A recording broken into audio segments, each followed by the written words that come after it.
Good morning class. Today I am going to teach pillar of democracy.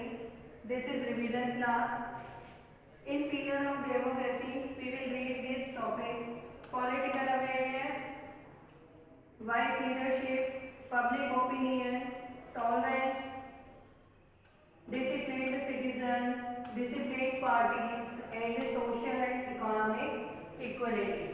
You know children, political awareness means we should know what is going on in our country, and where when will held the election and all that, and what is the position of every political party. We should know that, because if we want to select, if we want to elect good leader, good representative for election, so we should aware about this. So this is important political awareness. Wise leadership. If we want to wise leadership, definitely we should know which type of candidate is standing in our area, and he and she have which type of quality, qualification, and what type of work they have done. We should know all the things. Then we can decide, we can choose good candidate to our area. Public opinion. Public opinion is very important thing, because when we are thinking this one is good and this one is bad, definitely we can elect that particular person. So public opinion and the political party cannot deny the public opinion, because when we choose that particular person and we want to elect that particular person, definitely nobody will stop them. तो हमें कोई नहीं रोक सकता, उनको कोई नहीं रोक सकता. Nobody stop to us. A democratic system grants people to write the formulate sound for public opinion and the right to express it properly. No democratic government can ignore public opinion. कोई public opinion ignore नहीं कर सकता. Because when we will say elect that particular person, what is this? This is the result of public opinion. When we are liking the some person, definitely हम उसको choose कर लेंगे, elect कर लेंगे. Tolerance is the important part of democracy. If we are not tolerant the many things, definitely the violence will increase, and it is very tough to control the public. So tolerance is very important. Many times some activities, unexpected activities going there, so we should ignore them. We should tolerate. It's okay, हो जाएगा. But when we will be aggressive of them, so definitely the fighting will start, or it is harmful to democratic system. Discipline citizen discipline होना बहुत important है, because people should use precaution to bring about changes. जो भी change होते हैं उन changes में peoples का चेंज होना जरूरी होता है. People should respect the views to other even if those views the sharp contrast with their owns. Means discipline citizen means हमें अच्छे कैंडिडेट होते हैं, उनको चूज करना चाहिए for efficient functioning of the democratic system. Because if we want to efficient functioning, and if we want to, the government will run to 5 years, not dissolve in between. So we should discipline, and we should think about seriously. Discipline political parties. Political parties also disciplined, because already Indian constitutions have some rules for political parties. It is important that parties have the national outlook. उनका पूरे देश के लिए अच्छा outlook होना चाहिए. They should place national interest above everything else. National interest मतलब देश सबसे पहले, उसके बाद सब बातें होंगी. They should not stand for a particular religion, caste and sex. इन तीनों से रिलेटेड नहीं होगा. मीन्स उनका जो एम होगा वो देश के लिए होगा, कंट्री के डेवलपमेंट से रिलेटेड होगा, स्टेट के डेवलपमेंट से रिलेटेड होगा.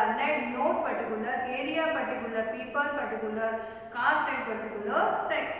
Social and economic equality. Social and economic equality is most important part of the democracy.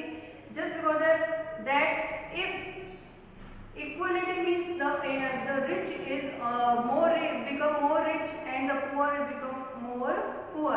मतलब गरीब गरीब हो रहा है and अमीर अमीर हो रहा है. वो जो difference होता है we should decrease that particular difference. So we should do some different type of work. The rules of law, which is an essential element of the democracy. Rules of law ये democracy का एक important element है. Means that every citizen is equal before the law. We also have a judicial system where which anyone or approach if justice have been denied to her to him. But does this guarantee justice and the fairness in the everyday? Means if we are not satisfied something, we should go for justice, not to fight and not make the big group and not spoil the society and the democratic system.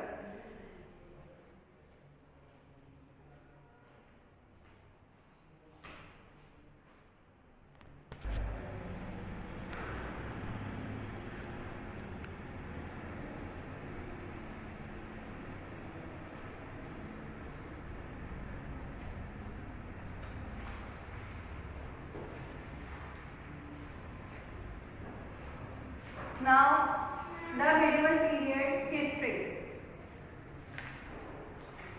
We can classify the medieval period into parts: the early medieval period and late medieval period. Early medieval period means 8th to 13th century and medieval period means 13th to 18th century. Sources. We have two types of sources: archaeological sources and literary sources. Archaeological source. Archaeological source we can consider some coins, inscriptions. Coins are very important for the study of medieval period, and the inscription from South India record accumulations by the king and gift. Inscriptions, coins, both are the important ornaments, utensils, tools, weapons. These are the evidence of the early time. And we can understand and we can do study about them. Literary source. In literary source we can consider the written work.